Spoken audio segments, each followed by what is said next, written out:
ನನಗೆ ಕೊಟ್ಟಿರುವಂಥ ಜವಾಬ್ದಾರಿ ದೊಡ್ಡದು. ಒಂದು ದೊಡ್ಡ ಸಿಂಹದ ಬಗ್ಗೆ ನಾನು ಅಭಿನಂದನಾ ಭಾಷಣವನ್ನು ಮಾಡಬೇಕು ಅಂತ ಹೇಳಿದರೆ ಈ ಬೆಕ್ಕಿನ ಮರಿಗೆ ಯಾವ ರೀತಿಯೂ ಕೂಡ ಅದನ್ನು ಮಾಡಲಿಕ್ಕೆ ಸಾಧ್ಯ ಇಲ್ಲ. ಅಷ್ಟು ದೊಡ್ಡ ಸಾಧನೆಯನ್ನು ಮಾಡಿರುವಂಥ ಮಹಾನುಭಾವರು ಡಾಕ್ಟ್ರು MK ಪ್ರಸಾದರು.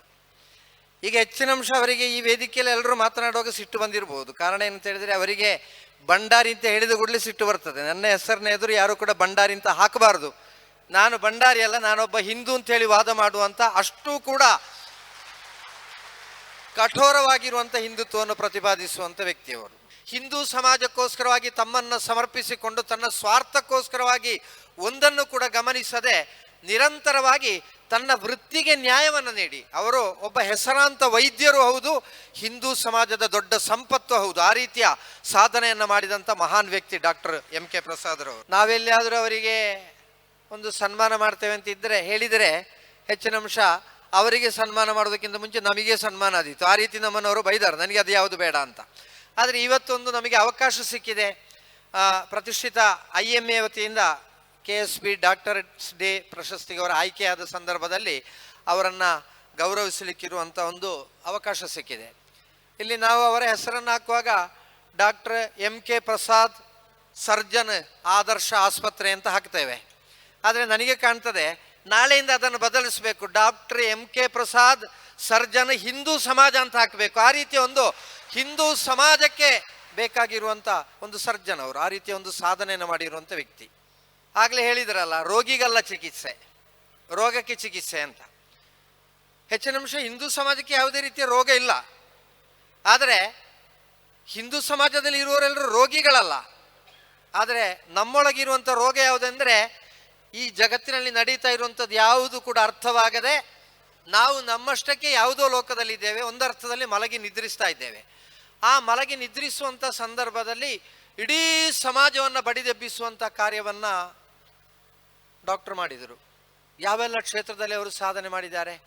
ವೈದ್ಯರಾಗಿ ಅವರಿಗೆ ಆಗಲೇ ಹೇಳಿದ ರೀತಿಯಲ್ಲಿ 10 ರೂಪಾಯಿ ವೈದ್ಯರಂತಲೇ ಹೆಸರು. ಯಾರು ಕೂಡ ಇವತ್ತು 10 ರೂಪಾಯಿಗೆ ಯಾವ ರೋಗಿಯನ್ನು ಕೂಡ ತಪಾಸಣೆ ಮಾಡುವವರಿಲ್ಲ. ಕೆಲವು ಡಾಕ್ಟರ್ ಇದ್ದಾರೆ ಅಷ್ಟೇ. ಆ ರೀತಿ 10 ರೂಪಾಯಿಯ ವೈದ್ಯರು. ಆ 10 ರೂಪಾಯಿ ಮಾತ್ರ ಅಲ್ಲ, ಈಶ್ವರಮಂಗಲದಲ್ಲಿ ಕೆಲವರೇ ಹೇಳ್ತಾರೆ, ಆ 10 ರೂಪಾಯಿ ದೆತ್ತದ ಇವು ಕೇಳ್ಪೇರೆ ಎಂಕ್ಲಟ ನಿಕ್ಕೆ ಬಸ್ಸಿಗೊರ್ರೆ ದುಡ್ಡು ಉಂಡೆ ಅಂತ ಇಜ್ಜಿ ಬುಕ್ ಆರು ವಾಪಸ್ ಆರ್ನ ಕೀಸೆಡ್ತು 10 ರೂಪಾಯಿ ಸೇರಿಸೋತೆ ಎಂಕ್ಲಿಗೆ 20 ರೂಪಾಯಿ ಕೊರ್ಪೇರೆ ಅಂತ. ಆ ರೀತಿ ಆ 10 ರೂಪಾಯಿ ತೆಗೆದ್ರು ಕೂಡ ವಾಪಸ್ಸು ಕೊಡುವಂಥ ಒಂದು ದೊಡ್ಡ ಗುಣ ಅವರಲ್ಲಿದೆ. ಅಷ್ಟು ಮಾತ್ರ ಅಲ್ಲ, ಹಗಲು ರಾತ್ರಿಯು ಅವರು ಪ್ರತಿದಿನ ಅವರ ದಿನಚರಿ ಹೇಗೆ ಪ್ರಾರಂಭ ಆಗ್ತದೆ. ಇಲ್ಲಿ ಪುತ್ತೂರಿನಲ್ಲಿ ಇರುವಂಥ ಎಲ್ಲ ದೇವರಲ್ಲಿಗೆ ಅವರು ಬರ್ತಾರೆ. ಮಹಾಲಿಂಗೇಶ್ವರ ದೇವರಲ್ಲಿಂದ ಪ್ರಾರಂಭ ಆಗ್ತದೆ. ಆಸ್ಪತ್ರೆಯಲ್ಲಿರುವಂಥ ಗಣಪತಿಯಲ್ಲಿಯೂ ಕೂಡ ಹೆಚ್ಚಿನ ಅಂಶ ಆ ಆಸ್ಪತ್ರೆಗೆ ಬರುವಂಥ ರೋಗಿ ಒಂದು ವೇಳೆ ಡಾಕ್ಟ್ರು ಆ ಗಣಪತಿಗೆ ನಮಸ್ಕಾರ ಮಾಡುವಂಥ ಸಂದರ್ಭದಲ್ಲಿ ಅಲ್ಲಿಗೆ ಬಂದರೆ ಮತ್ತೆ ಅವರಿಗೆ ಯಾವ ರೀತಿಯ ಸರ್ಜರಿಯೂ ಕೂಡ ಬೇಡ. ಆ ರೀತಿ ಅವರು ಆ ದೇವರ ಹತ್ರ ಪ್ರಾರ್ಥನೆಯನ್ನು ಮಾಡ್ತಾ ಇರ್ತಾರೆ. ಆ ಆಸ್ಪತ್ರೆಯನ್ನು ಪ್ರವೇಶಿಸುವಂಥ ರೋಗಿಗೆ ಕಾಣ್ತದೆ, ಈ ಗಣಪತಿ ಅನುಗ್ರಹದಿಂದಲೇ ನನ್ನ ರೋಗ ಎಲ್ಲವೂ ಕೂಡ ಗುಣ ಆದೀತು ಅಂತ. ಅಷ್ಟು ಕೂಡ ಒಂದು ಪರಿಪೂರ್ಣವಾಗಿರುವಂಥ ಭಕ್ತಿ, ಸಮರ್ಪಣಾ ಭಾವ ಅವರಲ್ಲಿದೆ. ಆ ಭಕ್ತಿಯನ್ನು ತುಂಬಿಕೊಂಡು ಅವರು ನಿರಂತರವಾಗಿ ಸ್ತುತಿಸುವುದು ಯಾವುದನ್ನು, ಅವರ ಮನದಂತರಾಳದಲ್ಲಿ ಇರುವಂಥ ಭಾವನೆಗಳೇನು, ಯಾವತ್ತೂ ಕೂಡ ಅವರ ಚಿಂತನೆ ಏನು, ಈ ಸಮಾಜದ ಒಳಿತಿಗೋಸ್ಕರವಾಗಿ ನಾನೇನು ಮಾಡಬೇಕು. ಹಿಂದೂ ಸಮಾಜ ಅದು ಅತ್ಯಂತ ಸ್ವಾಭಿಮಾನದಿಂದ ಬದುಕಲಿಕ್ಕೆ ಪೂರಕವಾಗಿರುವಂಥ ವೇದಿಕೆಯನ್ನು ನಿರ್ಮಾಣ ಮಾಡಬೇಕು ಅಂತಾದರೆ ನಾನೇನು ಮಾಡಬೇಕು ಅಂತ ಹೇಳುವಂಥ ಚಿಂತನೆಯನ್ನು ಮಾಡಿದಂಥ ವ್ಯಕ್ತಿ. ಆದ್ದರಿಂದ ಇಲ್ಲಿ ಆ ಮಹಾಲಿಂಗೇಶ್ವರನ ಸನ್ನಿಧಿಯಲ್ಲಿ ಇವತ್ತು ಇಡೀ ಸಮಾಜವನ್ನು ಒಗ್ಗೂಡಿಸಲಿಕ್ಕೆ ಪೂರಕವಾಗಿರುವಂಥ ಸಾರ್ವಜನಿಕವಾಗಿರುವಂಥ ಗಣೇಶೋತ್ಸವ ನಡೆಯುವುದಿದ್ದರೆ ಆ ಗಣೇಶೋತ್ಸವದ ಆ ಕಾರ್ಯದಲ್ಲಿ ಎದುರು ನಿಂತು ಎಲ್ಲರಿಗೂ ಕೂಡ ಚೈತನ್ಯವನ್ನು ನೀಡುವುದರ ಮುಖಾಂತರ ಆ ಕಾರ್ಯದಲ್ಲಿ ಮುಂಚೂಣಿಯಲ್ಲಿದ್ದಾರೆ. ಹಿಂದುಳಿದಿರುವಂಥ ಯಾವ ಸಮಾಜ ಇದೆಯೋ, ದಲಿತರಿದ್ದಾರೋ, ಆ ದಲಿತರು ನಮ್ಮನ್ನೆಲ್ಲರೂ ಕೂಡ ದೂರ ಇಡ್ತಾರೆ ಎಂಬ ಭಾವನೆಯೊಂದಿಗೆ ಜೀವಿಸುವಂಥ ಸಂದರ್ಭದಲ್ಲಿ ತಮ್ಮನ್ನು ಯಾರೂ ಕೂಡ ದೂರ ಇಡ್ತಾ ಇಲ್ಲ ಅಂಥೇಳಿ ಅವರ ಜೊತೆಯಲ್ಲಿ ಬೆರೆತು ಅವರ ಆರಾಧನಾ ಕೇಂದ್ರಗಳನ್ನು ಕೂಡ ಜೀರ್ಣೋದ್ಧಾರ ಮಾಡುವಲ್ಲಿ ಮುತುವರ್ಜಿ ವಹಿಸಿ ಅಲ್ಲಿ ನಮಗೂ ಕೂಡ ಆದರ್ಶವಾಗುವ ರೀತಿಯಲ್ಲಿ ಅವರು ಜೀರ್ಣೋದ್ಧಾರ ಮಾಡಿರುವಂಥ ಒಂದು ಮತ್ತು ದೇವಸ್ಥಾನದ ಆ ಬ್ರಹ್ಮಕಲಶದ ಸಂದರ್ಭದಲ್ಲಿ ನನ್ನ ಹತ್ರ ಬಂದು ಗುಟ್ಟಾಗಿ ಡಾಕ್ಟರ್ ಒಂದು ಮಾತನ್ನು ಹೇಳ್ತಾರೆ, ನೀವೆಲ್ಲರೂ ಕೂಡ ಪ್ರತ್ಯೇಕವಾಗಿ ಕೂತ್ಕೊಳ್ಳಿ, ಯಾಕೆಂತ ಹೇಳಿದರೆ ವೈದಿಕರಿಗೆ ನಾವು ಕೊಡುವಂಥ ಗೌರವ ಇದೆ, ಆ ಗೌರವವನ್ನು ನಾವು ಕೊಡ್ತೇವೆ, ಬಾಕಿ ಎಲ್ಲರೂ ಕೂಡ ನಾವು ಜೊತೆಯಲ್ಲಿ ಕೂತ್ಕೊಳ್ಬೇಕು. ಯಾಕೆಂದರೆ ಇಡೀ ಹಿಂದೂ ಸಮಾಜ ಒಂದು ಎಂಬ ಭಾವನೆಯ ಸಂದೇಶ ಈ ಕೊಲನಿಯಿಂದ ಪ್ರಾರಂಭ ಆಗಬೇಕು ಅಂತ ಹೇಳುವಂಥ ಮಾತನ್ನು ಹೇಳಿದರು. ಆಗ ಡಾಕ್ಟರ್ ಹತ್ರ ನಾನು ಹೇಳಿದೆ, ನಾನು ಪ್ರತಿಷ್ಠೆ ಆಗುವಲ್ಲಿವರೆಗೆ ತಂತ್ರಿಗಳಾಗಿದ್ದರೆ ನಾನು ಕೂಡ ತಮ್ಮ ಹಾಗೆ ಈ ಸಮಾಜವನ್ನು ಕಟ್ಟಲಿಕ್ಕೋಸ್ಕರವಾಗಿ ನಿರಂತರ ಸಮರ್ಪಿಸಿಕೊಂಡಿರುವ ಕಾರಣ ನಮ್ಮ ಹಿರಿಯರೇ ನಮಗೆ ಬೋಧಿಸಿಕೊಟ್ಟಿದ್ದಾರೆ. ನಾವು ತಿನ್ನುವ ಆಹಾರದಲ್ಲಿ ಯಾವುದೇ ರೀತಿಯ ಮತ್ತು ನಮ್ಮ ಆ ಸಂಸ್ಕಾರಗಳಿಲ್ಲ. ನಾನು ನನ್ನ ಜೀವನದಲ್ಲಿ ಇದುವರೆಗೆ ಪಾಲಿಸಿಕೊಂಡು ಬಂದಿರುವಂಥ ಸಂಸ್ಕಾರ ಯಾವುದೆಂದರೆ ಸಸ್ಯಾಹಾರ. ಆ ಸಸ್ಯಾಹಾರ ಸಿಕ್ಕಿದರೆ ಸಾಕು, ಅದನ್ನು ನಮ್ಮ ಹಿರಿಯರೇ ಬೋಧಿಸಿಕೊಟ್ರು. ಅಲ್ಲಿ ಜಾತೀಯವಾಗಿರತಕ್ಕಂಥ ಚಿಂತನೆಗಳಿಗೆ ಪ್ರಾಶಸ್ತ್ಯವನ್ನು ಕೊಡಬೇಕಾದ ಅಗತ್ಯ ಇಲ್ಲ ಅಂತ. ಹಾಗಿದ ಕಾರಣ ನಾನು ಕೂಡ ನಿಮ್ಮ ಜೊತೆಯಲ್ಲಿ ಇದ್ದೇನೆ. ವೈದಿಕರ ಸಾಲಿನಲ್ಲಿ ಕೂತ್ಕೊಳ್ಳಿಕ್ಕೆ ನಮ್ಮ ಕುಂಟಾರನ ಬಳಗ ಇದೆ ಅಂತ ಹೇಳುವಂಥ ಮಾತನ್ನು ಹೇಳಿದೆ. ಈ ರೀತಿ ಸಮಾಜವನ್ನು ಒಗ್ಗೂಡಿಸುವಂಥ ಚಿಂತನೆ ಯಾರಲ್ಲಿದೆ? ತನ್ನ ಸ್ವಾರ್ಥಕ್ಕೋಸ್ಕರವಾಗಿ ಮತ್ತೆ ಬದುಕಿಕೊಂಡು ಯಾವತ್ತೂ ಕೂಡ ಸಂಘಟನಾತ್ಮಕವಾಗಿರುವಂಥ ವಿಚಾರದಲ್ಲಿ ಎಲ್ಲರನ್ನೂ ಕೂಡ ಋಣಾತ್ಮಕವಾಗಿ ಬೋಧಿಸ್ತಾ ಈ ಮೇಲೆ ಇರುವವ್ರನ್ನೆಲ್ಲರೂ ಕೂಡ ಅವರು ಏನು ಮಾಡ್ತಾ ಇಲ್ಲ ಅಂತ ಹೇಳುವಂಥ ಮತ್ತು ಮಾತುಗಳನ್ನು ಹೇಳಲಿಕ್ಕೆ ನಮಗೆ ಸಮಯ ಸಾಕಾಗ್ತಾ ಇಲ್ಲ. ಈಗಂತೂ ನಮಗೆ ಸೋಷಿಯಲ್ ಮೀಡಿಯಾ ಬಂದ ನಂತರ ನಾವು ಎಲ್ಲರನ್ನೂ ಕೂಡ ಟೀಕಿಸುವಂಥ ಪ್ರಯತ್ನವನ್ನು ಮಾಡ್ತೇವೆ.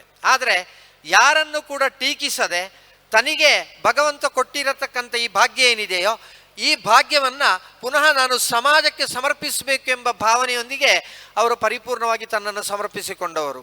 ಈಗ ವಯಸ್ಸಾಗಿದೆ, ಹೆಚ್ಚಿನ ಅಂಶ ನಡಿಲಿಕ್ಕೂ ಕೂಡ ಕಷ್ಟ ಆಗುವಂಥ ಸಂದರ್ಭ. ನಡಿಲಿಕ್ಕೂ ಕಷ್ಟ ಆಗೋ ಸಂದರ್ಭದಲ್ಲಿ ಮೊನ್ನೆ ಅವರು ಮತ್ತೆ ಒಂದು ಮಾತನ್ನು ಹೇಳಿದರು. ನನಗೆ ಅತ್ಯಂತ ಸಂತಸ ತಂದಂಥ ಸಂದರ್ಭ ಯಾವುದೇ ಅಂದರೆ ಡಿ.ವಿ. ಸದಾನಂದ ಗೌಡರು ಇಲ್ಲಿ ಶಾಸಕರಾಗಿ ಗೆದ್ದು ಬಂದಂಥ ಸಮಯ. ಒಂದು ರೀತಿಯಲ್ಲಿ ಲಂಕೆಯಲ್ಲಿ ರಾವಣನ ಸಂಹಾರ ಮಾಡಿ ರಾಮರಾಜ್ಯ ಸ್ಥಾಪನೆ ಮಾಡಿದಷ್ಟು ಖುಷಿಯಾಗಿದೆ ನನಗೆ ಆ ದಿವಸ. ಈಗಲೂ ಕೂಡ ತಾವೆಲ್ಲ ಜೊತೆಯಲ್ಲಿ ಇದ್ದರೆ ನನಗೆ ಇನ್ನೂ ಕೂಡ ಹಿಂದೂ ಸಮಾಜಕ್ಕೆ ಬೇಕಾಗಿ ಇನ್ನಷ್ಟು ಕಾರ್ಯ ಮಾಡಬೇಕು ಅಂತ ಹೇಳುವಂಥ ಹುಮ್ಮಸ್ಸು ಅವರಲ್ಲಿದೆ ಅಂತ ಹೇಳುವ ಸಂದರ್ಭದಲ್ಲಿ ನನಗೆ 55 ವಯಸ್ಸಾಯ್ತಷ್ಟೇ. ನಾನು ಈ 55 ವಯಸ್ಸಿನಲ್ಲಿ ಈಗ ಕಾರ್ಯಕರ್ತರ ಬೈಠಕ್ಕೆ ಕರೆಯುವಂಥ ಸಂದರ್ಭದಲ್ಲಿ ಹೇಳ್ತೇನೆ ಯಾವಾಗಲೂ ಕೂಡ, ಇನ್ನು ನಮ್ಮದಲ್ಲೇ ಏನಿಲ್ಲ, ನೀವು ಶುರು ಮಾಡಿ ಅಂತ. ಇನ್ನು ನಾಳೆ ಎಲ್ಲಿಯಾದರೂ ನಾನು ಕಾಸರಗೋಡಿನಲ್ಲಿ ಹೋಗಿ ಇನ್ನು ನಮ್ಮದೆಲ್ಲ ಏನಿಲ್ಲ ನೀವು ಮಾಡಿ ಅಂತ ಹೇಳಿದ ಕೂಡಲೇ ಆ ಮುದುಕರಾಗಿರುವಂಥ ಡಾಕ್ಟರ್ ಪ್ರಸಾದರವರು ಕೂಡ ವೇದಿಕೆಯಿಂದ ನಾನು ಹಿಂದೂ ಸಮಾಜಕ್ಕೋಸ್ಕರವಾಗಿ ಸೇವೆ ಮಾಡ್ತೇನೆ ಅಂತ ಹೇಳುವಾಗ ನಿಮಗೆ ಹೇಳಲಿಕ್ಕೆ ನಾಚಿಕೆ ಆಗುವುದಿಲ್ಲ ಅಂತ ಹೇಳುವಂಥ ಮಾತನ್ನು ಹೇಳ್ಬೋದು. ಆ ರೀತಿ ಅವರಲ್ಲಿ ಉತ್ಸಾಹ ಇದೆ, ಹುಮ್ಮಸ್ಸಿದೆ ಅಂತ ಹೇಳಿದರೆ ಅವರು ತನ್ನನ್ನು ಸಮರ್ಪಿಸಿಕೊಂಡಿರುವಂಥ ರೀತಿ ಯಾವುದು. ಆದ್ದರಿಂದಲೇ ನಾನು ಹೇಳಿದ್ದು ಅವರು ಕೇವಲ ನಮಗೆ ವೈದ್ಯಕೀಯವಾಗಿರುವಂಥ ಸರ್ಜನ್ ಅಲ್ಲ, ಒಂದು ರೀತಿಯಲ್ಲಿ ಹಿಂದೂ ಸಮಾಜಕ್ಕಿರುವಂಥ ಸರ್ಜನ್. ಹಿಂದೂ ಸಮಾಜ ಯಾವಾಗ ದಾರಿ ತಪ್ಪುತ್ತದೋ ಆ ದಾರಿ ತಪ್ಪುವಂಥ ಸಂದರ್ಭದಲ್ಲಿ ಆ ಸಮಾಜಕ್ಕೆ ಸರಿಯಾಗಿರುವಂಥ ದಾರಿ ತೋರಿಸುವುದರ ಜೊತೆಯಲ್ಲಿ ಕೊರತೆಗಳನ್ನು ಎತ್ತಿ ಹಿಡಿಯುವುದಕ್ಕೆ ಬದಲಾಗಿ ಆ ಕೊರತೆಗಳನ್ನೇ ಪಟ್ಟಿ ಮಾಡಿಕೊಂಡು ನನಗೇನೂ ಮಾಡಲಿಕ್ಕೆ ಸಾಧ್ಯ ಇಲ್ಲ ಎಂಬ ಚಿಂತನೆಗೆ ಅತೀತವಾಗಿ ಆ ಕೊರತೆಗಳನ್ನು ಮೀರಿ ತನ್ನಲ್ಲಿರುವಂಥ ಚೈತನ್ಯವನ್ನು ಸದುಪಯೋಗ ಮಾಡಿಕೊಂಡು ತನ್ಮೂಲಕವಾಗಿ ಇಡೀ ಸಮಾಜವನ್ನು ಎತ್ತುವಂಥ ಪ್ರಯತ್ನವನ್ನು ಮಾಡುವವನೇ ಯಾವತ್ತೂ ಕೂಡ ಆ ಭಾರತ ದೇಶವನ್ನು ಕಟ್ಟುವ ಶಿಲ್ಪಿ ಎಂಬ ಆ ಚಿಂತನೆಯೊಂದಿಗೆ ತನ್ನನ್ನು ಸಮರ್ಪಿಸಿಕೊಂಡದ್ದು ಮಾತ್ರ ಅಲ್ಲ, ಅಂಥ ಒಂದು ದೊಡ್ಡ ಸಂದೇಶವನ್ನು ಸಮಾಜಕ್ಕೆ ಸಾರುವಂಥ ಅಂಥ ಶ್ರೇಷ್ಠ ವ್ಯಕ್ತಿ. ನಾನಿವತ್ತು ಈ ಕಾರ್ಯಕ್ರಮದಲ್ಲಿ ಇರಬೇಕು ಅಂತ ಹೇಳುವಂಥ ತೀರ್ಮಾನ ಮಾಡಿದ್ದು. ಅಭಿನಂದನಾ ಭಾಷಣ ಮಾಡಲಿಕ್ಕೆ ನನಗೆ ಖಂಡಿತ ಈಗಲೂ ಕೂಡ ಧೈರ್ಯ ಇಲ್ಲ. ನಾನೇನೋ ಮಾತಾಡಿದ್ದೇನೆ, ಅವರ ಬಗ್ಗೆ ಏನಾದರೂ ಮಾತನಾಡಲೇಬೇಕಷ್ಟೇ, ಆಗಿದ್ದಾಗ ನಾನು ಮಾತನಾಡಿದ್ದೇನೆ. ಆದರೆ ಎಲ್ಲ ಕಾರ್ಯಕ್ರಮವನ್ನು ಬದಿಗಿಟ್ಟು ಈ ಕಾರ್ಯಕ್ರಮದಲ್ಲಿ ಭಾಗವಹಿಸಲಿಕ್ಕೆ ಇರುವಂಥ ಕಾರಣ ಏನು ಅಂತ ಕೇಳಿದರೆ, ಒಂದು ರೀತಿಯಲ್ಲಿ ಒಂದು ದೈವಿಕವಾಗಿರುವಂಥ ಆರಾಧನೆ ನಡೆಯುವಂಥ ಸಮಯದಲ್ಲಿ ನಾವಲ್ಲಿ ಹೋಗಿ ಭಾಗಿಗಳಾಗಿದ್ದರೆ ನಮ್ಮಲ್ಲಿರುವಂಥ ಪಾಪತ್ವ ಕ್ಷಯಿಸಿ ನಮಗೆ ಬೇಕಾಗಿರುವಂಥ ಒಳಿತುಗಳು ಪ್ರಾಪ್ತಿ ಆಗ್ತದಂತೆ. ಆ ರೀತಿ ಹಿಂದೂ ಸಮಾಜಕ್ಕೋಸ್ಕರವಾಗಿ ದೇವ ಸದೃಶವಾಗಿ ಸೇವೆಯಲ್ಲಿ ತೊಡಗಿಸಿಕೊಂಡಂಥ ವ್ಯಕ್ತಿ ಯಾರು ಅಂತ ಹೇಳಿದರೆ, ಒಂದು ಅರ್ಥದಲ್ಲಿ ಈ ಪುತ್ತೂರಿನಲ್ಲಿರುವಂಥ ಹಿಂದೂ ಸಮಾಜಕ್ಕೆ ಮಹಾಲಿಂಗೇಶ್ವರ ಅಲ್ಲಿ ಇದ್ದರೆ ಇಲ್ಲಿ ಮಾತನಾಡುವ ಮಹಾಲಿಂಗೇಶ್ವರನಾಗಿ ಡಾಕ್ಟರ್ ಪ್ರಸಾದರಿದ್ದಾರೆ ಎಂಬುದರಲ್ಲಿ ಯಾವುದೇ ರೀತಿಯ ಸಂಶಯ ಇಲ್ಲ. ಅಂಥ ಮಹಾನ್ ವ್ಯಕ್ತಿಯನ್ನು ಗೌರವಿಸುವಂಥ ಸಂದರ್ಭದಲ್ಲಿ ಆ ವೇದಿಕೆಯಲ್ಲಿ ಇರಬೇಕಾದ್ದು ನನ್ನ ಕರ್ತವ್ಯ ಎಂಬ ಆ ಭಾವನೆಯೊಂದಿಗೆ ನಾನು ಇಲ್ಲಿಗೆ ಬಂದಿದ್ದೇನೆ. ಈಗ ನಮಗೆಲ್ಲರಿಗೂ ಕೂಡ ಒಂದು ಮಂಡೆ ಬಿಸಿ. ಸಾಧಾರಣ ನಾವು ಹೇಳ್ತೇವೆ ರಾಜಶೇಖರಾನಂದ ಭಾರತಿಯವರು ಯಾವತ್ತೂ ಕೂಡ ಹಿಂದೂ ಸಮಾಜಕ್ಕೋಸ್ಕರವಾಗಿ ಗರ್ಜಿಸ್ತಾರೆ. ಅವರು ಜೈಲಿಗೆ ಹೋಗುದಿದ್ರೂ ತೊಂದರೆ ಇಲ್ಲ, ಸಮಾಜಕ್ಕೋಸ್ಕರವಾಗಿ ಗರ್ಜಿಸ್ತಿದ್ದಾರೆ. ಅವರ ನಂತರ ಯಾರು ಅಂತ ಹೀಗೆಲ್ಲ ಪ್ರಶ್ನೆ ಬರ್ತದೆ. ಪೇಜಾವರ ಶ್ರೀಯವರ ವೃದ್ಧಾಪ್ಯ ಬರುವಂಥ ಸಂದರ್ಭದಲ್ಲಿ ಎಲ್ಲರೂ ಪ್ರಶ್ನಿಸ್ತಾ ಇದ್ದರು, ಅವರ ನಂತರ ಯಾರು ಅಂತ. ನಮಗೆ ಅದಕ್ಕೆ ಸರಿಯಾಗಿರುವಂಥ ಉತ್ತರ ಸಿಗುವುದಿಲ್ಲ. ಆದರೆ ಹೆಚ್ಚಿನ ಅಂಶ ಪುತ್ತೂರಿನ ಮಹಾಜನತೆ ತೀರ್ಮಾನಿಸಿದ್ದಾರೆ, ಹಿಂದೂ ಸಮಾಜಕ್ಕೆ ಸರಿಯಾಗಿರುವಂಥ ಚಿಕಿತ್ಸೆಗೆ ಯಾವತ್ತೂ ಕೂಡ ನಮ್ಮ ಜೊತೆಯಲ್ಲಿ ಒಂದು ವೈದ್ಯರು ಇರಲೇಬೇಕು.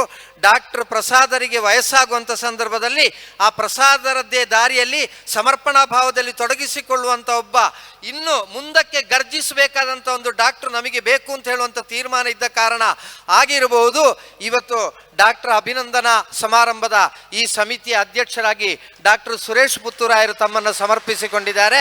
ಭವಿಷ್ಯತ್ತಿನಲ್ಲಿ ಇಂಥ ಹಲವು ವೈದ್ಯರು ನಮಗೆ ಬೇಕು. ಒಂದು, ನಮ್ಮ ಶಾರೀರಿಕವಾಗಿರುವಂಥ ರೋಗ ಗುಣ ಆಗಬೇಕು. ಮತ್ತೊಂದು, ಹಿಂದೂ ಸಮಾಜದಲ್ಲಿ ಯಾವತ್ತೂ ಕೂಡ ಕೊರತೆಗಳ ಪಟ್ಟಿಯನ್ನು ಮಾಡಿ ಯಾವತ್ತು ನೇತಾರರನ್ನು ಬೈಯುವಂಥ ಆ ದುರ್ಗುಣ ದೂರ ಆಗಬೇಕು. ಬದಲಾಗಿ ತನಗೆ ಸಿಕ್ಕಿರುವಂಥ ಅವಕಾಶವನ್ನು ಸದುಪಯೋಗಪಡಿಸಿಕೊಂಡು ತನ್ನ ಸಮಾಜವನ್ನು ಪರಿಪೂರ್ಣವಾಗಿ ಮುನ್ನಡೆಸಲಿಕ್ಕೆ ತಾನೇನು ಮಾಡಬೇಕೆಂಬ ಚಿಂತನೆಯೊಂದಿಗೆ ಪ್ರತಿಯೊಬ್ಬರೂ ಕೂಡ ಮುಂದುವರಿಯುವಂಥ ಪರಿಸ್ಥಿತಿ ನಿರ್ಮಾಣವಾದರೆ ಸ್ವಾಮಿ ವಿವೇಕಾನಂದರು ಇನ್ನೊಬ್ಬೆ ಹುಟ್ಟಿ ಬರಬೇಕಾದ ಅಗತ್ಯ ಇಲ್ಲ. ನಾವೆಲ್ಲರೂ ಕೂಡ ವಿವೇಕಾನಂದರಾಗಿ ಆ ಭವಿಷ್ಯತ್ತಿನ ನಮ್ಮ ಹಿರಿಯರ ಸಂಕಲ್ಪದ ಭವ್ಯ ಭಾರತವನ್ನು ಕಟ್ಟಬಹುದು. ನಾವು ಇಂಥ ಸೌಭಾಗ್ಯಮಯವಾಗಿರುವಂಥ ಸನ್ನಿವೇಶದಲ್ಲಿದ್ದೇವೆ. ಎಲ್ಲ ರಾಜಕೀಯ ಕ್ಷೇತ್ರವನ್ನು ಎಲ್ಲರೂ ಕೂಡ ಟೀಕಿಸುವಂಥ ಸಂದರ್ಭದಲ್ಲಿ ಆ ರಾಜಕೀಯಕ್ಕೆ ಪದಾರ್ಪಣೆ ಮಾಡುವವರು, ರಾಜಕೀಯವಾಗಿರುವಂಥ ಸ್ಥಾನಮಾನಗಳಲ್ಲಿ ಇರುವವರೆಲ್ಲರೂ ಕೂಡ ಸ್ವಾರ್ಥಿಗಳು, ಅವರಿಗೆ ಯಾವುದೇ ರೀತಿಯ ಭವಿಷ್ಯತ್ತಿನ ಚಿಂತನೆ ಇಲ್ಲ ಅಂತ ಹೇಳುವಂಥ ಸಂದರ್ಭದಲ್ಲಿ ರಾಜಕೀಯ ಕ್ಷೇತ್ರದಲ್ಲಿ ಸನ್ಮಾನ್ಯ ನರೇಂದ್ರ ಮೋದಿಜಿಯವರು ಕೊಟ್ಟಿರತಕ್ಕಂಥ ಒಂದು ಗೌರವದ ಸ್ಥಾನವನ್ನು ನಮ್ಮ ಪೂಜ್ಯ ಕಾವಂದರಾಗಿರುವಂಥ ಸನ್ಮಾನ್ಯ ವೀರೇಂದ್ರ ಹೆಗ್ಗಡೆಯವರು ಅವರು ಸಂತೋಷದಿಂದ ಸ್ವೀಕರಿಸಿಕೊಂಡು ಇವತ್ತು ಈ ರಾಜ್ಯಕ್ಕೋಸ್ಕರವಾಗಿ, ದೇಶಕ್ಕೋಸ್ಕರವಾಗಿ ಸೇವೆ ಮಾಡಲಿಕ್ಕೆ ಅವರು ಮುನ್ನುಗ್ಗಿದ್ದಾರೆ. ಯಾರ್ಯಾರು ಅದರಲ್ಲಿ ರಾಜಕೀಯವನ್ನು ಬೆರೆಸಲಿಕ್ಕಿರುವಂಥ ಪ್ರಯತ್ನವನ್ನು ಮಾಡಿದರೂ ಕೂಡ ಈ ಸಮಾಜ ಅದನ್ನು ಒಪ್ಪಿಕೊಳ್ಳದೆ ಪೂಜ್ಯ ಕಾವಂದರು ಭವಿಷ್ಯತ್ತಿನಲ್ಲಿ ಈ ದೇಶಭಕ್ತ ಜಾಗೃತ ಸಮಾಜಕ್ಕೆ ಬೆನ್ನೆಲುಬಾಗಿ ನಿಲ್ತಾರೆ ಎಂಬ ಚಿಂತನೆಯೊಂದಿಗೆ ಎಲ್ಲ ಕಡೆಯಿಂದಲೂ ಕೂಡ ರಾಜಕೀಯ ಭೇದ ಮರೆತು ಗೌರವಾರ್ಪಣೆ ಬರುವಂಥ ಸಂದರ್ಭದಲ್ಲಿ ನಾವು ಜೀವಿಸ್ತಾ ಇರುವಾಗ ಇಂಥ ಹಿರಿಯರ ಆ ತ್ಯಾಗದ ಆ ಜೀವನ ಏನಿದೆಯೋ, ಅವರು ತಮ್ಮನ್ನು ಸಮರ್ಪಿಸಿಕೊಂಡು ಈ ದೇಶವನ್ನು, ಈ ಸಮಾಜವನ್ನು ಬಲಿಷ್ಠಗೊಳಿಸಲಿಕ್ಕೋಸ್ಕರವಾಗಿ ನಮಗೆ ಕೊಟ್ಟಿರತಕ್ಕಂಥ ಮಾರ್ಗದರ್ಶನ ಏನಿದೆಯೋ ಆ ಮಾರ್ಗದರ್ಶನವನ್ನು ಶಿರಸ ವಹಿಸಿಕೊಂಡು ಇವತ್ತು ನಾವು ಅವರಿಗೆ ಸನ್ಮಾನವನ್ನು ಮಾಡಿದರೆ ಅದೊಂದರ್ಥದಲ್ಲಿ ಅವರಿಗೆ ಯಾವುದೇ ರೀತಿಯ ಗೌರವಾರ್ಪಣೆಯ ಸನ್ಮಾನದ ಆಕಾಂಕ್ಷೆ ಇಲ್ಲ. ಯಾರೋ ನನಗೆ ನಾಳೆ ಹಾರಾರ್ಪಣೆ ಮಾಡ್ಯಾರು ಎಂಬ ಭಾವನೆಯೊಂದಿಗೆ ಅವರು ತೊಡಗಿಸಿಕೊಳ್ಳಿಲ್ಲ. ಆದರೆ ಬದಲಾಗಿ ನಾವು ತಾಯಿ ಭಾರತಿಗೆ ಮಾಡಿರುವಂಥ ಹಾರಾರ್ಪಣೆ, ಆ ತಾಯಿ ಭಾರತೀಯ ಸನ್ನಿಧಿಗೆ ಸಮರ್ಪಿಸಿರುವಂಥ ಗೌರವಾರ್ಪಣೆ, ಜೊತೆಯಲ್ಲಿ ಭವಿಷ್ಯತ್ತಿನಲ್ಲಿ ನಾವೆಲ್ಲರೂ ಆ ಜೊತೆಯಲ್ಲಿ ನಿಂತು ಅವರಿಗೆ ಹಾರಾರ್ಪಣೆಯನ್ನು ಮಾಡಿದರೆ ತಾವು ಮನದಂತರಾಳದಲ್ಲಿ ಇರಿಸಿಕೊಂಡಿರುವಂಥ ಸಂಕಲ್ಪ ಏನಿದೆಯೋ ಆ ಸಂಕಲ್ಪದ ಸಾಧನೆಗೋಸ್ಕರವಾಗಿ ನಮ್ಮ ಇಡೀ ಜೀವನವನ್ನು ನಾವು ಸಮರ್ಪಿಸಿಕೊಳ್ತೇವೆ ಅಂತ ಇಲ್ಲಿ ಸೇರಿರುವವರೆಲ್ಲರೂ ಕೂಡ ಒಂದು ದೃಢವಾಗಿರುವಂಥ ಪ್ರತಿಜ್ಞೆಯನ್ನು ಮಾಡಲಿಕ್ಕಿರುವಂಥ ಒಂದು ಸದವಕಾಶ. ಆ ಪ್ರತಿಜ್ಞೆಯೊಂದಿಗೆ ನಾವು ಮುಂದುವರಿಯೋಣ. ಡಾಕ್ಟರ್ ಪ್ರಸಾದ್ರವರ ಆ ಭವಿಷ್ಯತ್ತಿನ ಜೀವನವೂ ಕೂಡ ಒಳಿತಾಗಲಿ. ಅವರು ಯಾವ ರೀತಿ ಇವತ್ತು ಸಿಂಹದಂತೆ ಗರ್ಜಿಸ್ತಾ ಇದ್ದಾರೋ ಅದೇ ರೀತಿ ಶತಾಯುಷಿಗಳಾಗಿ ಹಿಂದೂ ಸಮಾಜದ ಜೊತೆಯಲ್ಲಿ ಗರ್ಜಿಸುವಂಥ ಭಾಗ್ಯವನ್ನು ಅವರಿಗೆ ನೀಡುವುದರ ಜೊತೆಯಲ್ಲಿ ನಮಗೆ ಅವರು ಆ ನೀಡಿರುವಂಥ ಮಾರ್ಗದರ್ಶನದಿಂದ ಇನ್ನಷ್ಟು ಸಮಾಜಕ್ಕೋಸ್ಕರವಾಗಿ ತೊಡಗಿಸಿಕೊಳ್ಳತಕ್ಕಂಥ ಶಕ್ತಿ ಪ್ರಾಪ್ತಿಯಾಗಲಿ ಎಂಬ ಪ್ರಾರ್ಥನೆಯೊಂದಿಗೆ ವಿರಮಿಸ್ತೇನೆ. ಜೈ ಹಿಂದ್.